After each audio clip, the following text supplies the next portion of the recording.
Hello बच्चों, चलिए हम क्लास 10th सीबीएसई टर्म 1 का रिवीजन स्टार्ट करते हैं for maths and the first chapter है रियल नंबर्स। सो पहले हम इंपॉर्टेंट कॉन्सेप्ट्स पढ़ेंगे। बहुत सिंपल सा चैप्टर है, बहुत आसानी से समझ में आ जाएगा। उसके बाद हम कुछ क्वेश्चंस की प्रैक्टिस करेंगे, है ना। एंड मोस्टली आई ट्राई कि सारे टाइप के क्वेश्चंस मैं यहाँ पर डिस्कस कर लूँ ताकि आपका कोई क्वेश्चन एग्जाम में रुके नहीं। ओके, सबसे पहले तो हमें समझना होगा रियल नंबर्स क्या होते हैं, है ना। स्टार्ट हुआ जब ह्यूमंस ने इवॉल्व होना स्टार्ट किया, है ना, तो उन्हें समझ में आया कि हमें नंबर्स की जरूरत है टू काउंट थिंग्स। तो उन्होंने नंबर्स दिए सबसे पहले नेचुरल नंबर्स, है ना। उन्हें लगा कि यही नंबर्स नेचुरली एग्जिस्ट करते हैं, तो उन्होंने उसे नाम दे दिया नेचुरल नंबर्स। और नेचुरल नंबर्स में क्या होता था? नेचुरल नंबर्स में सारे ही पॉजिटिव नंबर्स होते थे, स्टार्ट होते थे 1 से। सो 1 2 3 एंड सो ऑन इनफाइनाइट। ये इन्होंने फॉर्म बना दिया नेचुरल नंबर का। लेकिन कुछ टाइम बाद हमें समझ में आया कि नेचुरल नंबर ये तो ठीक है, लेकिन जीरो भी एग्जिस्ट करता है ना। सपोज आप किसी स्टेज में हैं, आपके पास 4 सेब हैं, आपने चारों सेब दे दिए। आपसे पूछा आपके पास कितने सेब बचे, तो वो मैथमेटिकली रिप्रेजेंट करने के लिए हमारे पास कोई नंबर नहीं था, तो वो आ गया 0। तो सबको लगा कि अभी नंबर्स जो हैं आपके वो कंप्लीट हो गए, मतलब यही नंबर्स होते हैं, तो इन्हें हमने बोल दिया होल नंबर्स।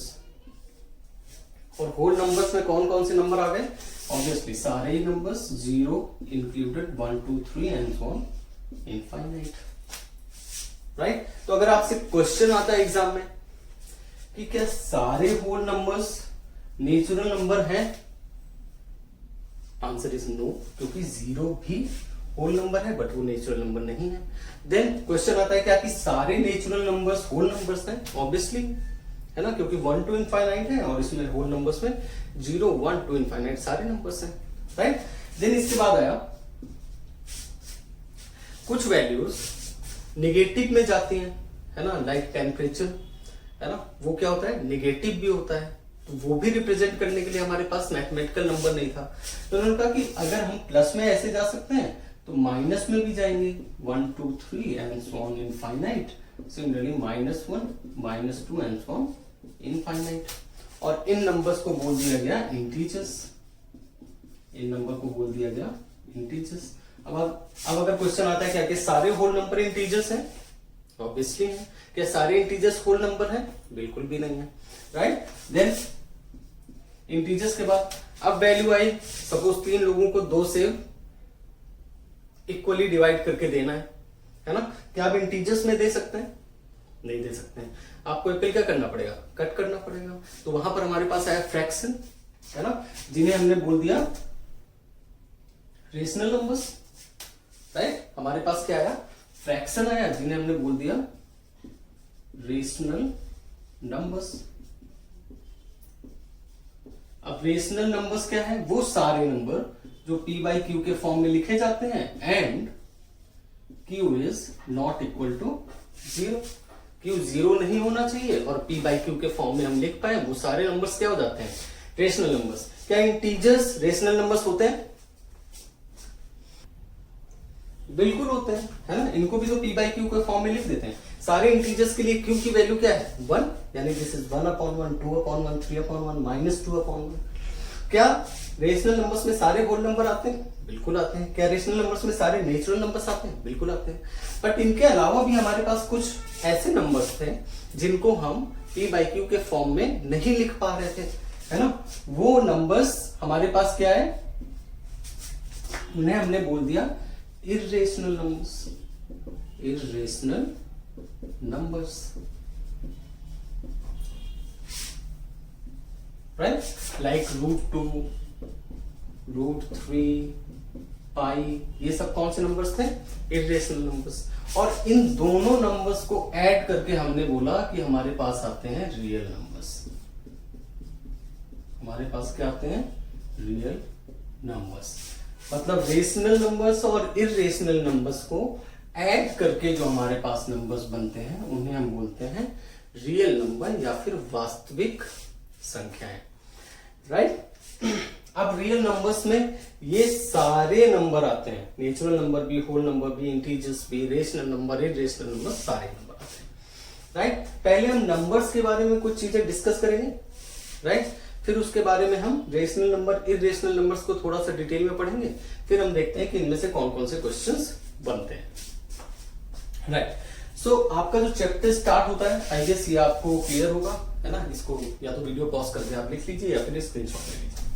ओके, सबसे पहले चैप्टर स्टार्ट होता है सी। देखिए बहुत सारे मेथड हैं, बहुत सारी वैल्यूज फाइंड आउट करने के लिए, but the good thing is कि आपको टर्म 1 में ऑब्जेक्टिव देना है, तो इसलिए मेथड उतना ज्यादा फर्क नहीं डालेगा, है ना। आपका आंसर सही होना चाहिए और मैथ्स में आंसर सेम ही आता है, आप मेथड्स कोई भी लगाएं। ओके, सो हम सबसे पहले डिस्कस करते हैं यूक्लिड्स डिवीजन लेमा। ये देखो नाम इसका जैसे भी हो है, ये बहुत सस्ती सी चीज, ठीक है। मैं आपको एक एग्जांपल से समझाऊंगा, फिर इसका बेसिक फॉर्मूला, क्योंकि कभी कभी डायरेक्टली फॉर्मूला ही आ जाता है आपके ऑब्जेक्टिव में। ओके, सपोज अगर मुझे डिवाइड करना है फ्रॉम टू, ये करना है मुझे, मैं क्या करूंगा, that is 2 4 8 and that is 1। तो आई गॉट, इसको इधर लिख लो या इधर लिख लो, मेरे पास 4 चीजें हैं, 2 4 1 एंड 9। तो इस 2 को हम क्या बोलते हैं, इस 2 को हम बोलते हैं डिवीजर। क्या बोलते हैं, डिवीजर, मतलब जिससे हम डिवाइड कर रहे हैं। इसे हम बोलते हैं dividend, dividend, right. This is remainder, right, and this is quotient. इसे हम क्या बोलते हैं,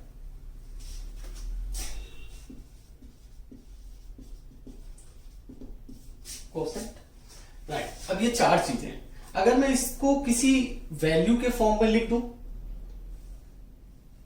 राइट, सपोज मैं लिखूं अगर a is equal to b q plus r, और यही फॉर्मूला है आपका यूक्लिड्स डिवीजन लेमा, है ना। बट ये है यही, बिल्कुल सेम यही है। अगर आपको 9 को लिखना हो तो आप कैसे लिख सकते हो, मैं 9 को लिख सकता हूं 2 into 4 प्लस 1, है ना। 9 क्या था हमारे पास, डिविडेंड, इज इक्वल टू 2 क्या था हमारे पास, डिवीजन, 4 क्या था हमारे पास, कोसेंट, एंड 1 क्या था हमारे पास, रिमाइंडर, राइट। तो अगर मैं डिविडेंड को बोल दूं ए, डिवीजर को बोल दूं बी, कोसेंट को बोल दूं क्यू एंड रिमाइंडर को बोल दूं आर, तो हमारे पास ये फॉर्मूला बन जाता है, राइट। आई गेस क्लियर होगा सभी को, है बहुत आसान सी चीज, कुछ भी नहीं है। That is a is equal to b q plus r. कभी कभी ये आ जाता है क्वेश्चन, ये फॉर्मूला दिया होता है, पूछ लेता है क्या है, तो ए क्या है, डिविडेंड है, बी क्या है, divisor, q is quotient and r is remainder, right. बहुत सिंपल है, आई गेस समझ में आ गया होगा। ओके, चलिए अब इस मेथड का मेनली यूज करते थे एचसीएफ फाइंड आउट करने में, लेकिन अब मैं इस मेथड से एचसीएफ कैसे फाइंड आउट करते हैं, चलो मैं आपको बता देता हूं। बट हम मेनली जो फाइंड आउट करेंगे HCF and LCM, that is from prime factorization, उसको इसके बाद में डिस्कस करते हैं। बट मैं बता देता हूं कैसे इससे एचसीएफ फाइंड आउट करते हैं, आपको पता होना चाहिए। सपोज आपको फाइंड आउट करना है एचसीएफ ऑफ 24 and 36, 24 and 36, तो जो भी छोटी वैल्यू हो, है ना, उससे बड़ी वैल्यू को डिवाइड कर दो, और तब तक डिवाइड करते रहो जब तक रिमाइंडर क्या है, 0 ना आ जाए। सॉरी, उल्टा लिख दिया मैंने, दैट इज 24 36, कितने टाइम जाएगा, 1, दैट विल बी 24, रिमाइंडर कितना आ गया, 12, राइट। अब क्या है, अब ये क्वेश्चन बन गया एचसीएफ ऑफ 12 and 24। 12 and 24 में जो छोटी वैल्यू है उससे बड़ी वैल्यू को डिवाइड कर दो, so that is 24, 12 to the 24 and the answer is remainder is 0। तो जो भी वैल्यू फाइनली रिमाइंडर 0 ले आएगी वो वैल्यू होगी आपकी HCF। तो अगर मैं बात करूं तो HCF 24 एंड 36 का कितना हो गया, है ना।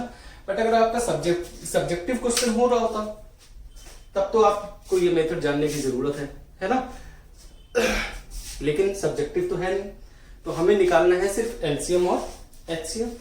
अब देखो बहुत आसान है प्राइम फैक्टराइजेशन मेथड से। अब हम डिस्कस करते हैं प्राइम फैक्टराइजेशन मेथड।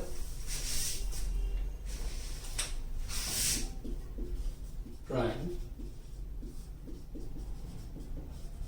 फैक्टराइजेशन, इससे हमारा HCF और LCM निकालना बहुत ही आसान, बहुत ही सिंपल। देखो इनको सबसे पहले किसी भी नंबर को प्राइम फैक्टर्स में ब्रेक कर लो, है ना, और आपको फैक्टराइजेशन आता है। मैं सेम क्वेश्चन ले रहा हूं, question that is find the LCM and HCF of 24 and 36 by prime factorization. तो मैं 24 को क्या लिख सकता हूं, जिसको नहीं आता है यहां करके दिखा देता हूं, हालांकि बहुत सिंपल है। 2, 12, 2, 6, 2, 3 and 3, 1, right? So that is 2 into 2 into 2 into 3, right? Similarly 36, इसको हम लिख सकते हैं 2 की power 3 into 3 to the power 1. Okay, now 36 इधर कर लेते हैं। 2, 18, 2, 9, 3, 3, 3, what? That means this is 2 into 2 into 3 into 3, that is 2 to the power 2 into 3 to the power 2, right? Now अब आप ध्यान से देखो, बिल्कुल बहुत ही आसान है। अगर मुझे इसका HCF निकालना हो, है ना, तो हम देखते हैं कि सबसे कॉमन टर्म्स कौन कौन से हैं इसमें। यहां पर 2 है, यहां पर भी 2 है, तो दैट इज 2। फिर यहां पर भी 2 है, यहां पर भी 2 है, दैट इज 2। देन यहां पर 2 है, क्या यहां पर कोई और 2 है? नहीं है, तो जाने दो इसको। फिर यहां पर 3 है, यहां पर भी 3 है, राइट, खत्म। अब यहां पर 3 है, क्या यहां पर 2 3 है? नहीं है।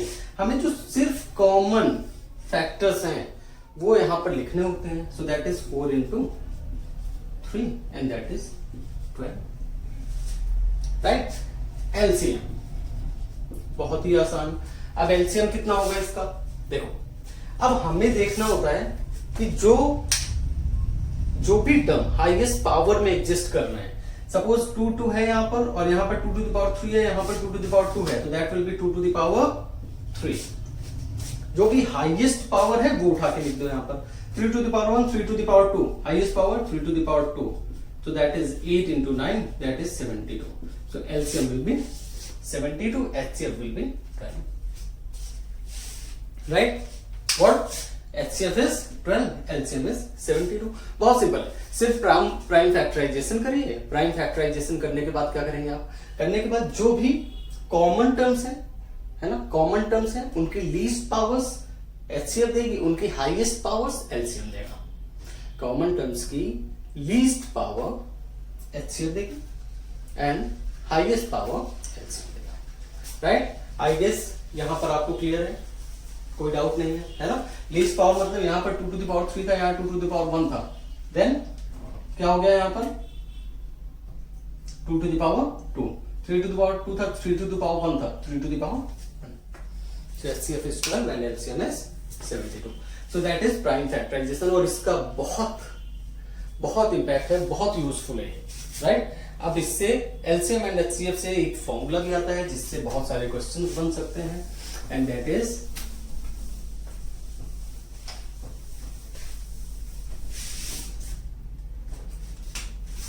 HCF into LCM, this is equal to product of two numbers, जिन भी नंबर्स का आप HCM एंड LCM निकाल रहा हूं, प्रोडक्ट ऑफ टू नंबर्स। कभी कभी आपको HCF LCM दे देता है, एक नंबर दे देता है, कहता दूसरा नंबर बताओ, है ना। सपोज मैं सेम क्वेश्चन ही ले लेता हूँ। सपोज HCF कितना आया था 12, LCM कितना आया था 72, एंड मैंने बोल दिया है कि that one number is 24. So find out the another number. HCF is 12 into 72. This is equal to 24 multiplied by x. 24 3 is 72. So 36 is equal to x. Question ऐसे सिंपल आएंगे, बस आपको सारे कॉन्सेप्ट पता होना चाहिए और कुछ भी नहीं है, right. So HCF into LCM is equal to product of two numbers.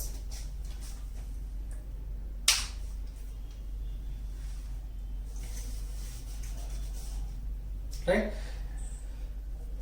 अब मैं एक क्वेश्चन आपको दे रहा हूं, this is for the homework, कुछ भी समझ लो ये आप अपने आप करिएगा, है ना, या फिर वीडियो पॉज करके कर लीजिएगा। फाइंड आउट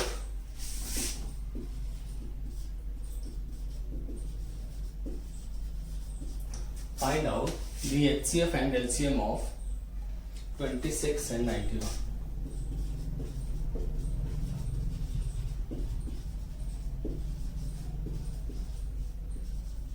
and 91, ठीक है, आपने आप सॉल्व करिएगा एंड लेट्स सी करेक्ट आता है कि नहीं आता है। ओके, चलिए अब हम कुछ एप्लीकेशंस देखते हैं प्राइम फैक्टराइजेशन के, है ना। प्राइम फैक्टराइजेशन की बहुत सारी एप्लीकेशंस हैं और बहुत ज्यादा काम आने वाली है आपके, ठीक है। मेरे हिसाब से कॉन्सेप्ट वाइज यही कुछ पार्ट थे, ठीक है। अब इसके बाद सिर्फ प्रैक्टिस है, तो हम कुछ क्वेश्चंस लेते जाएंगे और उस हिसाब से प्रैक्टिस करते जाएंगे। Number 1, we'll start questions from here. Number 1,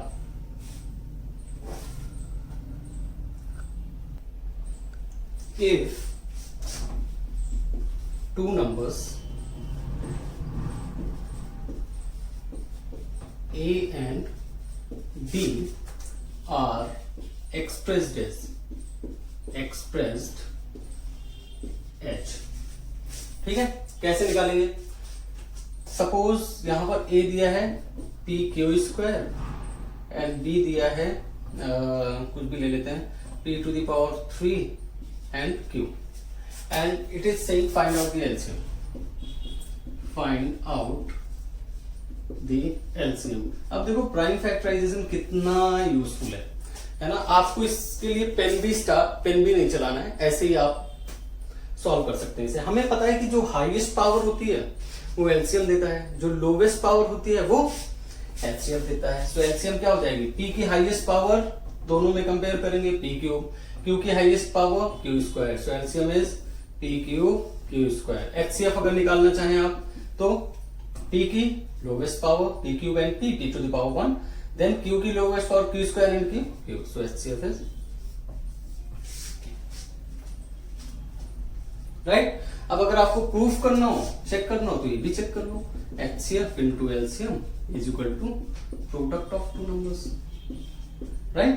Product of two numbers is what?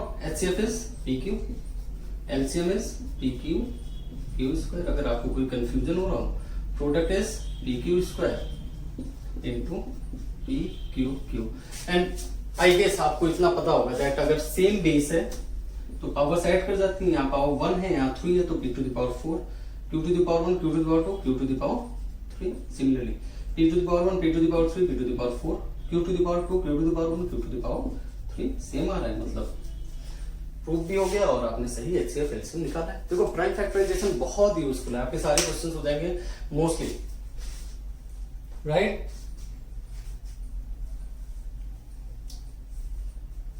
चलिए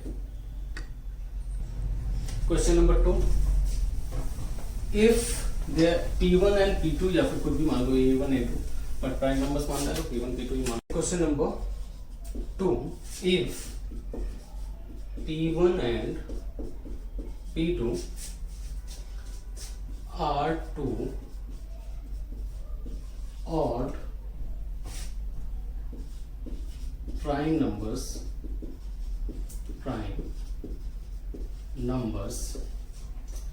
then p1 square minus p2 square and it is given that p1 is greater than p2, है ना, वरना की वैल्यू नेगेटिव आ जाएगी। p1 square minus p2 square is number 1 n even number an odd number, prime number,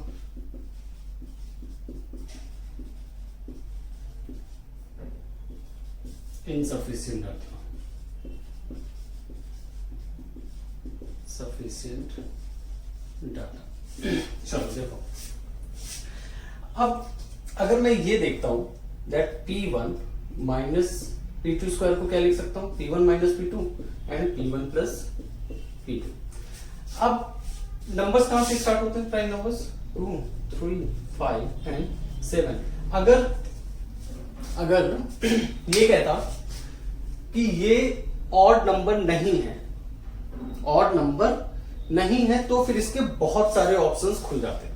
क्यों खुल जाते, देखो कि अगर मैं सिर्फ 2 और 3 को लेता हूं तो 3 माइनस 2 इंटू 3 प्लस 2, राइट। तो ये क्या आता है 1 इंटू 5, जो कि ऑड नंबर भी है, जो कि प्राइम नंबर भी है, राइट। अगर मैं इसको लेता 5 और 2 सो 5 minus 2 into 5 plus 2, right. So 5 minus 2 is 3 and 5 plus 2 is 7, so that is 21, है ना, जो कि प्राइम नंबर तो नहीं है बट एक ऑड नंबर है। अगर मैं 5 और 3 को लेता हूं तो 5 माइनस 3 इंटू 5 प्लस 3, है ना, सो that is 2 into 7 that is 14, जो कि एक इवन नंबर। यानी बहुत सारे ऑप्शंस मेरे पास खुल जाते, लेकिन यहां पर ऐसा कुछ तो नहीं है। यहां पर क्या दिया हुआ है, यहां पर दिया हुआ है कि ऑड नंबर है। अब अगर ऑड नंबर है इसका मतलब ये तो नहीं होगा यहां पर, और अगर ये नहीं होगा, है ना, कोई भी आप ऑड नंबर लो, ऑड नंबर का डिफरेंस क्या होता है हमेशा, है ना।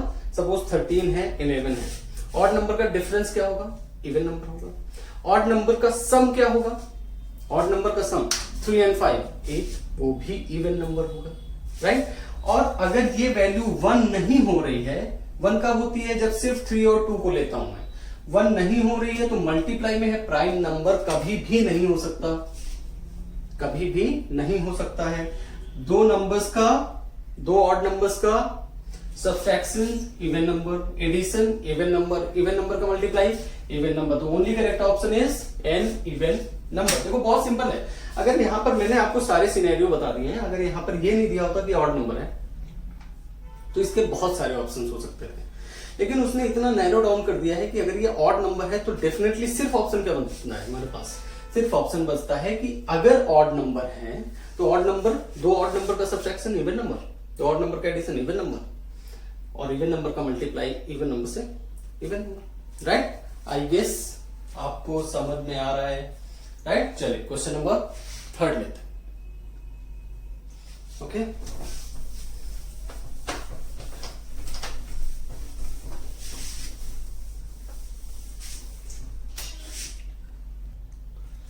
okay, number 3, question number 3, the exponent of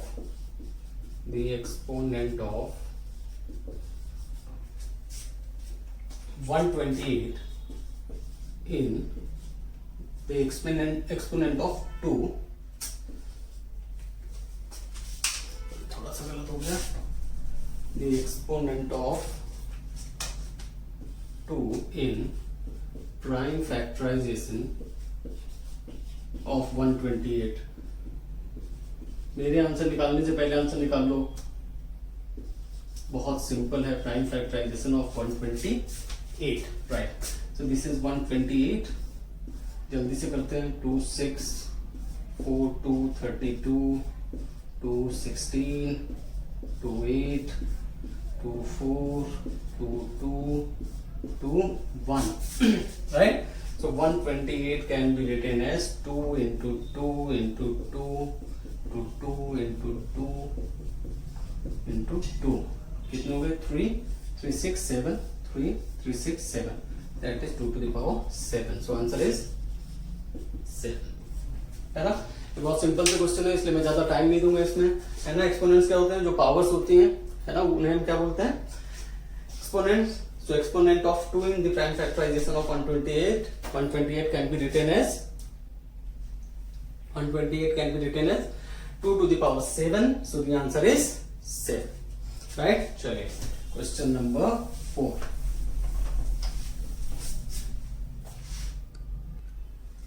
Okay, fourth is LCM of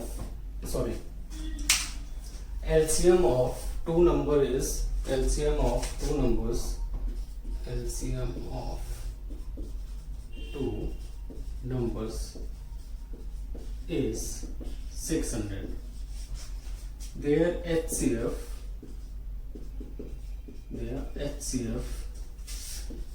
cannot be number 1 300, number 2 100, number 3 125 and number 4 150. Number 4 is 150. मतलब किन्हीं भी दो नंबर्स का एलसीएम 600 है, तो कौन सा ऐसा नंबर है जो इसका एचसीएफ नहीं हो सकता है? यार देखो, मैंने बोला था ना, प्राइम फैक्टराइजेशन बहुत ही इंपॉर्टेंट कॉन्सेप्ट है और उससे लगभग सारे क्वेश्चन सॉल्व हो जाते हैं. मैं एक रैंडम क्वेश्चन लेता हूं. सपोज ए जो हमने लिया था, that is p q square, b is p q to the power q. ये नंबर है. अब अगर इसका एलसीएम निकालना हो तो आपको पता है हाईएस्ट पावर्स ले लो. हाईएस्ट पावर्स लोगे मतलब क्या हो जाएगा? पी क्यूब हो जाएगा एंड क्यू क्यूब हो जाएगा. एंड इसका एचसीएफ ले लो, लोवेस्ट पावर हो जाएगी, यानी पी हो जाएगा एंड क्यू स्क्वायर हो जाएगा. अब डिवाइड करो. अगर मैं एलसीएम अपॉन एचसीएफ करता हूं, इसका मतलब P cube Q cube upon P cube square. Cancel, यहां पर पी स्क्वायर बचा, ये कैंसिल, क्यू बचा. सो answer is P square Q. मतलब एक चीज तो कंप्लीटली श्योर है. क्या श्योर है? कि अगर मैं एलसीएम और एचसीएफ को आपस में डिवाइड करूं, है ना, मींस एलसीएम अपॉन एचसीएफ करूं, तो मेरे पास एग्जैक्ट वैल्यू आएगी. मतलब एचसीएफ एलसीएम को कंप्लीटली डिवाइड करे, राइट? और अगर कंप्लीटली डिवाइड करेगा मतलब फ्रैक्शन नहीं आएगा. अब देखो यहां पर 600 अपॉन 300 कंप्लीटली डिवाइड हो जाएगा, that is 2. 600 upon 100 answer is 6. 600 upon 125, यहां पर गेम थोड़ा शैली लग रहा है. मतलब this can be our answer, but last भी चेक लो. 600 upon 150 that is 4. Again completely divide हो रहा है, so answer is 125. Means prime factorization से हमें पता चलता है कि जो एलसीएम है वो हाईएस्ट पावर होती है, एचसीएफ हमारी लोवेस्ट पावर होती है. तो highest power upon lowest power completely divide करेगा ना. एलसीएम अपॉन एचसीएफ मतलब एचसीएफ एलसीएम को कंप्लीटली डिवाइड करेगा. और अगर कंप्लीटली डिवाइड करेगा मतलब हमारे पास कोई रिमाइंडर नहीं आएगा या फिर फ्रैक्शन नहीं आएगा, राइट? सो आई गेस इस तरह कोई क्वेश्चन अब कुछ भी आपको दे दिया हो, है ना, एलसीएम की कोई भी वैल्यू है 1600, 800, 2400, आप डिवाइड करके देख लो. कंप्लीटली डिवाइड हो रहा है तो एचसीएफ होने की प्रोबेबिलिटी है, और अगर नहीं डिवाइड हो रहा है तो नहीं, राइट? चलिए नेक्स्ट क्वेश्चन में क्विकली मूव करते हैं. Okay, question number 5. It is saying if a is equal to 2 to the power 3 into 3 to the power 1 into 5 to the power 4 into 7 to the power 2, है ना, then it is saying find out the consecutive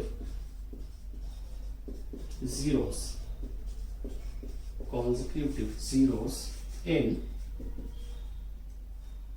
number A, है ना. And the answer is 1 2 3 and 4. देखो यहां से मैं आपको एक बहुत ही इंपॉर्टेंट कॉन्सेप्ट बताने जा रहा हूं, है ना, जिसमें बहुत सारे बच्चों को दिक्कत भी होती है, बट बहुत आसान है. सी देखो, अगर मैं बोलूं 2 लिख सकता हूं इसे, multiplied by 3 into 5 into 5 5 into 5 into 7 into 7, ये लिख सकता हूं। अब जीरो कौन बनाता है? जीरो हमें 10 से ही तो मिलेगा, है ना। मतलब कि अगर ये सब कुछ मल्टीप्लीकेशन में है तो लास्ट में जीरो कब आएगा, है ना, जब 2 का मल्टीप्लाई 5 में हो, या 4 का मल्टीप्लाई 5 में हो, राइट, या 8 का मल्टीप्लाई 5 में हो। अब अगर आप इस पैटर्न को देखोगे तो 2 का मल्टीप्लाई 5 में, 4 का मल्टीप्लाई 5 में मीन्स अगेन 2 का मल्टीप्लाई 5 में, राइट, देन 6 का मल्टीप्लाई 5 में, देन 2 इंटू 5 इंटू 3 मतलब अगेन 2 का मल्टीप्लाई 5 में, then 8 into 5, 2 into 2 into 2 into 5, again 2 का मल्टीप्लाई 5 में। मतलब शक्ल बदल के कुछ भी आ जाए बट हमें जीरो तभी मिलेगा जब 2 का मल्टीप्लाई 5 में होगा। और 2 का मल्टीप्लाई 5 में कितने टाइम्स हो सकता है? एक बार, 2 बार, 3 बार। जितने नंबर ऑफ 5s होंगे, है ना, उतनी बार मल्टीप्लाई हो सकता है। अब देखो यहां पर अगर लिखा होता 8, है ना, हमें काउंट करना है, हमें हिसाब लगाना है अपना 5 से, है ना। 5 और 2 कितने पेयर्स बन रहे हैं वही कंसेक्यूटिव जीरो होंगे, हमारा आंसर हो जाएगा 3। हमारा आंसर हो जाएगा 3। क्लियर है? समझ में आ रहा है? कोई डाउट है? अब यहीं से एक बहुत इंपॉर्टेंट कॉन्सेप्ट मैं साथ में बता देता हूं। कभी कभी पूछता है कि बताओ, सपोज मैं यहां पर एक क्वेश्चन ले लेता हूं कि there is written 3 upon 31 upon 5, number 1, number 2 47 upon 3 and number 3 that is 37 upon 8, right? ये दिया हुआ है। अब बोल रहा है बताओ मुझे कि कौन से इनमें कौन सा नंबर है जिसमें आपका डेसिमल टर्मिनेट हो जाएगा, है ना। टर्मिनेटिंग कौन से नंबर्स हैं एंड कौन से नॉन टर्मिनेटिंग नंबर है। देखो बहुत सिंपली ये जो 2 और 5 का इश्क है ना, यही असली काम करता है। अगर आपके डिनोमिनेटर में 2 और 5 बन रहा है तो वो टर्मिनेट होगा, है ना। और कितने नंबर्स बाद टर्मिनेट होगा? जितने ये पेयर बन रहे होंगे। लुक एट इट, अगर ये है राइट, तो इसको मैं क्या लिख सकता हूं? 31 इंटू 2 अपॉन 5 इंटू 2, 5 इंटू 2, यानी that is 62 upon 10, that is 6.2। देखो टर्मिनेट हो गया। और कितने नंबर्स बाद टर्मिनेट हुआ? जितने पेयर बन रहे हैं। कितने पेयर बन रहे हैं? एक पेयर बन रहा है, तो एक पेयर बाद टर्मिनेट होगा। अब यहां पर 2 और 5 है क्या? अगर डिनोमिनेटर में 2 और 5 नहीं है तो वो टर्मिनेट नहीं होगा, राइट। अब यहां पर सिर्फ एक चीज आपको याद रखनी है कि सपोज ये दिया हुआ है 33 अपॉन 3। अब आपने कहा कि सर यहां पर तो 2 और 5 नहीं है तो क्या ये टर्मिनेट नहीं होगा? अरे मुन्ना, अगर ये डिवाइड हो रहा है न्यूमरेटर से तो पहले उसे कर दो, है ना। अगर सपोज ये बन रहा है, ये लिखा हुआ है 33 अपॉन 21 लिखा हुआ है ना, तो आप क्या करोगे? 33 अपॉन 3 इंटू 7, ये हटा दो, ये कितना आया? 11 अपॉन 7। अब देखो 2 और 5 है क्या? और ये आप फिर 7 इससे डिवाइड हो रहा है क्या? नहीं हो रहा है ना। मतलब अब ये नॉन टर्मिनेटिंग बन गया है। अभी यहीं पे 21 की जगह अगर सपोज 15 होता तो ये क्या हो जाता? 33 अपॉन 3 इंटू 5, तो 3 तो कैंसिल हो जाता, ये क्या बचता है? 11 अपॉन 5। अब ये टर्मिनेट होगा क्योंकि डिनोमिनेटर में क्या आ गया है? 5 आ गया, और जैसे 5 आता है 2 इंटू 2, एक पेयर बचा, एक के बाद टर्मिनेट हो जाएगा, that is 2.2 will be answer, right, है ना। तो ये नहीं पूछता है कि आंसर क्या आएगा, यही पूछता है कि कब टर्मिनेट होगा, है ना। डेसिमल के कितने नंबर्स बाद टर्मिनेट होगा, या फिर टर्मिनेट होगा या नहीं होगा। तो ऐसे ही देखना है, अगर डिनोमिनेटर में 2 या फिर 5 है तो वो टर्मिनेट होगा। और कब टर्मिनेट होगा? सपोज ये है, इस क्वेश्चन को लेते हैं, इंपॉर्टेंट क्वेश्चन, 37 अपॉन 8। अब इसे क्या लिख सकते हैं? 37 upon 2 to the power 3, right, into 5 to the power 3 का मल्टीप्लाई, 5 टू द पावर 3 का मल्टीप्लाई, कितने पेयर बने? 2 और 5 के कितने पेयर बने? 3, यानी कितने नंबर बाद टर्मिनेट होगा? ऑब्वियसली 3 नंबर बाद, है ना। जो भी आंसर आ रहा है 3 नंबर बाद टर्मिनेट हो जाएगा, क्योंकि यहाँ पर क्या बनेगा? 1000 बनेगा। 1000 बनेगा तो डेसिमल्स के बाद 3 नंबर्स और आएंगे। समझ में आ रहा है, राइट? तो बहुत ही सिंपल है। 2 और 5 को देखो, बाकी सारे नंबर्स ये देखो, पहले चेक करो क्या वो न्यूमरेटर से कैंसिल तो नहीं हुए जा रहा है, राइट? अगर कैंसिल हो रहे हैं तो उन्हें कैंसिल कर दो, फिर देखो न्यूमरेटर, राइट, है ना। इस हिसाब से ये भी बहुत इंपॉर्टेंट कॉन्सेप्ट है, क्योंकि इससे बहुत सारे क्वेश्चंस खत्म हो जाते हैं, है ना। जैसे यहाँ पर कितने जीरो आ रहे हैं? जितने पेयर बन रहे हैं 2 और 5 के, है ना। 2 और 5 को साथ में रहना है, उनको साथ में रखो, आपके बहुत सारे क्वेश्चन सॉल्व हो जाएंगे, right.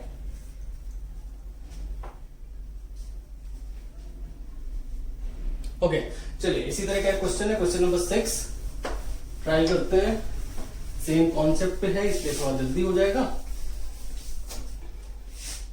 So question number 6 is saying that there is a number 11 upon 2 to the power 3, 11 upon 2 to the power 3 into 5, है ना। अब ये पूछ रहा है कि कितने पॉइंट बाद टर्मिनेट होगा, है ना। तो आंसर इज अगेन 2, और आपको तो पेन भी नहीं उठाना पड़ेगा, I guess 4 and 4 is 5।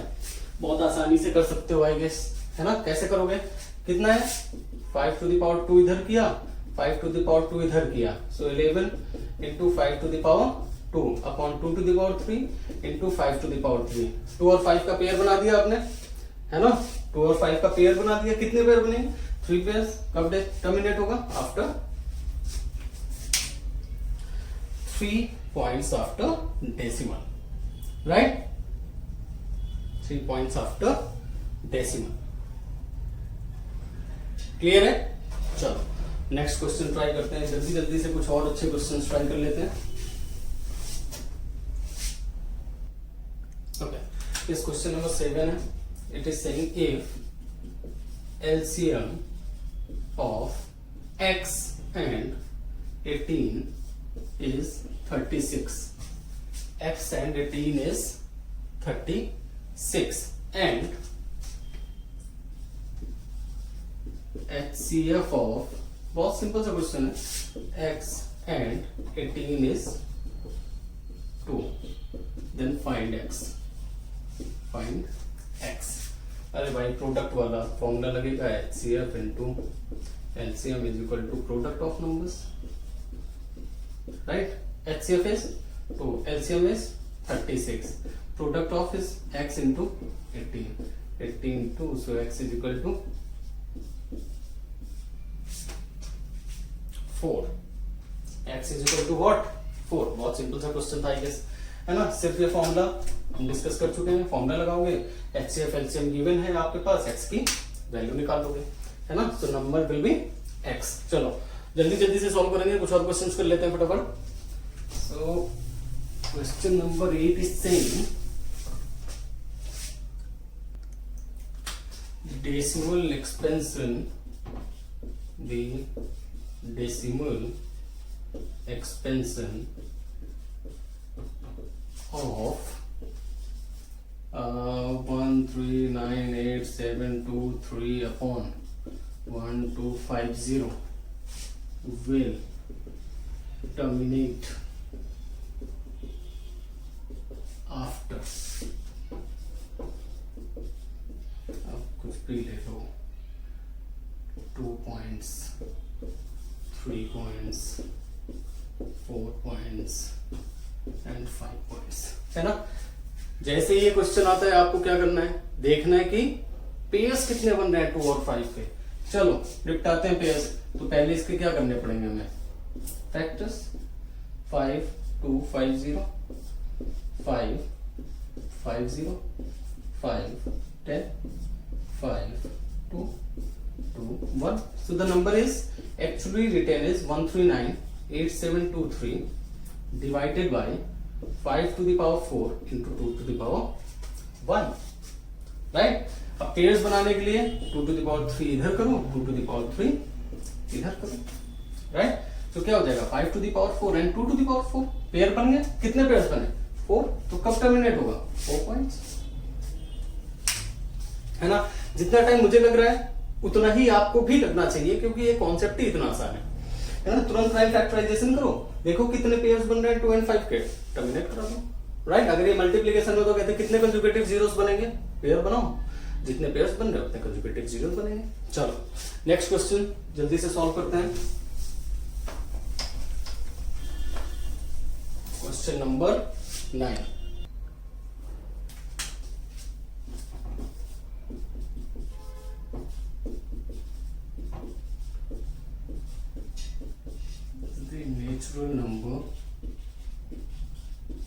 natural number then 7 to the power 2n minus 4 to the power 2n is always divisible by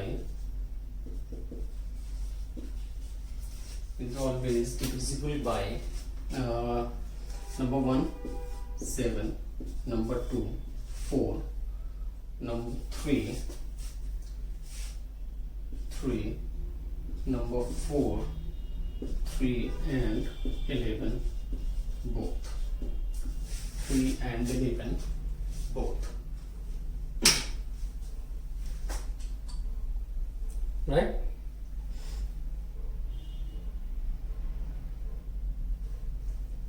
चलो चेक करते हैं इसे। क्या है, देखो 7 to the power 2n minus 4 to the power 2n, क्या हम इसे ऐसे लिख सकते हैं 7 to the power n to the whole square minus 4 to the power n to the whole square, लिख सकते हैं। अब ये क्या है, a square minus b square, यानी 7 to the power n plus 4 to the power n and 7 to the power n minus 4 to the power n। बहुत simple है। अब देखो n का एक्सपेंशन में भी आपको नहीं पता हो, है ना, तो जो पता है कम से कम वो वैल्यू रख के देख लो, right. 7 to the power n, पहले हम नेचुरल नंबर रखना है तो n इज इक्वल टू 1 रखते हैं, तो 7 plus 4 11, 7 minus 4 3, है ना। अब ये नंबर ऑब्वियसली 3 से भी डिविजिबल है एंड 11 से भी डिविजिबल है। चलो दूसरा नेचुरल नंबर रख के लिख लो, 7 to the power 2 and 4 to the power 2, 7 to the power 2 plus 4 to the power 2, क्या है यहां पर 49 plus 16, राइट। 11 से डिविजिबल हो जाएगी। a cube minus b cube की बात करोगे उसमें a माइनस बी आएगा, मतलब वो 3 से डिविजिबल हो जाएगा। So answer will be 3 and 11 both, है ना। तो अगर आपको आगे का एक्सपेंशन पावर n का एक्सपेंशन नहीं भी पता है ना, पावर n का एक्सपेंशन नहीं भी पता है, तब भी ये वैल्यूज सॉल्व हो जाएंगी। आपको जितना पता है ना, जितने का एक्सपेंशन आपको पता है वैल्यू पुट कर लो तो आपको आंसर दिख जाएगा, राइट। आई गेस क्लियर है and sorry for the miscalculation. चलिए ठीक है, नेक्स्ट क्वेश्चन ट्राई करते हैं। This will be the last question for this session. अगर आपको कोई डाउट है तो आप मुझे कमेंट करिए, एंड अगर कोई और क्वेश्चन है जिसमें आपको प्रॉब्लम है तो वो भी कमेंट करिए, I will try to sort it out. If n is any natural number, if n is any natural number,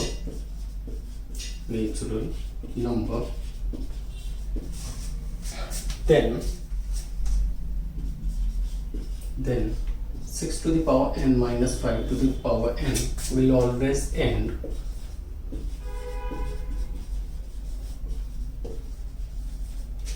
with 1 is 1, 2 is 2, 3 is 3 and 4 is 4। चलो ठीक है। देखो बहुत सिंपल सा क्वेश्चन है, बस हमें एक प्रॉपर्टी पता होनी चाहिए। प्रॉपर्टी ये पता होनी चाहिए कि 6 की कोई भी पावर आप ले लो, वो एंड कहां पे करती है, 6 पे ही, क्योंकि 6 का मल्टीप्लाई 6 से 6 पे ही एंड करता है, right. This is the property of 6। Similarly 5 की कोई भी प्रॉपर्टी, सॉरी 5 का आप कोई भी नंबर ले लो, है ना, 5 खुद से मल्टीप्लाई होके कहां पे एंड करता है, 5 पे ही एंड करता है। है ना। तो कोई भी वैल्यू लोगे वो 6 पे एंड करेगी, यहाँ पर कोई भी n की वैल्यू लोगे वो 5 पर एंड करेगी, और 6 और 5 का डिफरेंस हमेशा क्या होगा, 1 होगा। तो अगर आप इसका सब्सट्रैक्शन करोगे तो हमेशा कहाँ करेगा, 1 पे। फिर मैंने कहा कि अगर आपको एक्सपेंशन नहीं भी पता है, जितना पता है उतना ले लो। तो 6 to the power 1 minus 5 to the power 1 is equal to 1. 6 to the power 2 minus 5 to the power 2, so that is 36 minus 25, that is 11. Now 6 to the power 3 minus 5 to the power 3.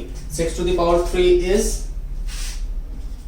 216 minus 1 to 5, and 6 minus 5, that will end with 1, right? So if n is any natural number, then 6 to the power n minus 5 to the power n will always end with 1. So I guess यही questions हैं। कुछ और questions हैं तो मैं एक और video बना दूंगा जिससे आपको क्लियर हो जाएगा कि और किस टाइप के क्वेश्चंस आ सकते हैं। बट आई होप कि आज का लेक्चर आपको समझ में आया। अगर किसी पार्ट में कोई डाउट है तो आप मुझे कमेंट करके बताइए, I try to sort it out. Thank you and all the best, keep preparing, have a good day and have a good exams.